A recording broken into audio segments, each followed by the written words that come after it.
níbi tí àwọn kan ń gbààwẹ̀ àìríbí tí wọ́n ń sunkún àìrípọ̀n. Arábìnrin kan rèé o, ó ta ọmọ rẹ̀ ní 600,000 naira ní ìpínlẹ̀ Ògùn. Ọwọ́ ọlọ́pàá sì ti tẹ̀ ẹ́ báyìí. Iléeṣẹ́ ọlọ́pàá ní ìpínlẹ̀ Ògùn wọ́n ti fi òfin mú arábìnrin ẹni ọdún 23 kan. Orúkọ rẹ̀ a sì máa jẹ́ Láìdé Adékúnlé lórí ẹ̀sùn wípé ó ta ọmọ tó fi ìfun ara rẹ̀ bí ní 600,000 naira. Ìròyìn ní ọjọ́ 15 oṣù kẹta ọdún 2023 yìí ni afurasí náà ta ọmọ ọdún kan àti oṣù 6 ọ̀hún.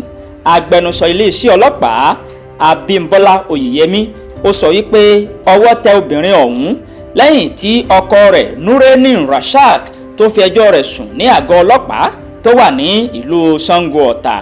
Oyèyẹmí ní Rasaq sọ wípé ọjọ́ 15 oṣù kẹta ọdún 2023 ni afurasí ọ̀hún gbé ọmọ ọ̀hún jáde. Orúkọ ọmọ náà sì máa jẹ́ Muridat Rasaq. Ó gbé jáde lọ kò sì padà wálé mọ́.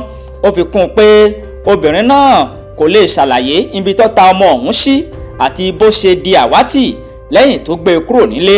Lẹ́yìn náà ni wọ́n fi òfin mú afurasí obìnrin ìyá tó ta ọmọ ọ̀hún. Oyèyẹmí sọ síwájú sí i wípé afurasí náà sọ fún àwọn ọlọ́pàá lásìkò ìwádìí wípé òun ta ọmọ ọ̀hún ní 600,000 naira fún ẹnìkan ní ìpínlẹ̀ Èkó. Ó ní nígbà tí àwọn ọlọ́pàá ń béèrè èrèdí tó fi ta ọmọ tó fi ìfun ara rẹ̀ bí, ó ní òun yá owó ní báńkì alábọ́dé ni.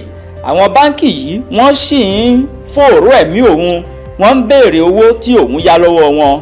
Lòun fi sá lọ sí ìlú Èkó wípé bóyá òun ó rí iṣẹ́ ṣe níbẹ̀.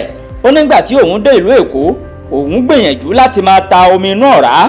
Níbẹ̀ ni òun ti ń rìn gbàṣẹgbàṣẹ káàkiri tí òun sì rí ọkùnrin kan tó mú òun lọ sí ọ̀dọ̀ arábìnrin kan tó máa ń ra ọmọ.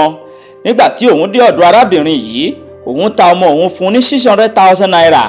Kọmíṣánná ọlọ́pàá ní ìpínlẹ̀ Ògùn ó ti ní ìwádìí ti bẹ̀rẹ̀ ní pẹrẹu. Àtẹni tó ra ọmọ àtẹni tó bí ọmọ tí wọ́n tà, àwọn ò fi síkùn òfin gbé wọn.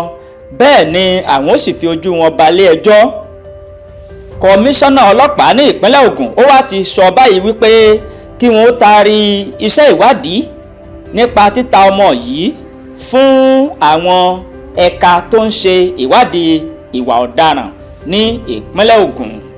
Níbi tí àwọn kan ń gba ìwé àìríbí tí wọ́n ń sunkún àìrípọ̀n, arábìnrin kan ó ta ọmọ ọdún kan àti oṣù 6 ní 600,000 naira ní ìpínlẹ̀ Ògùn.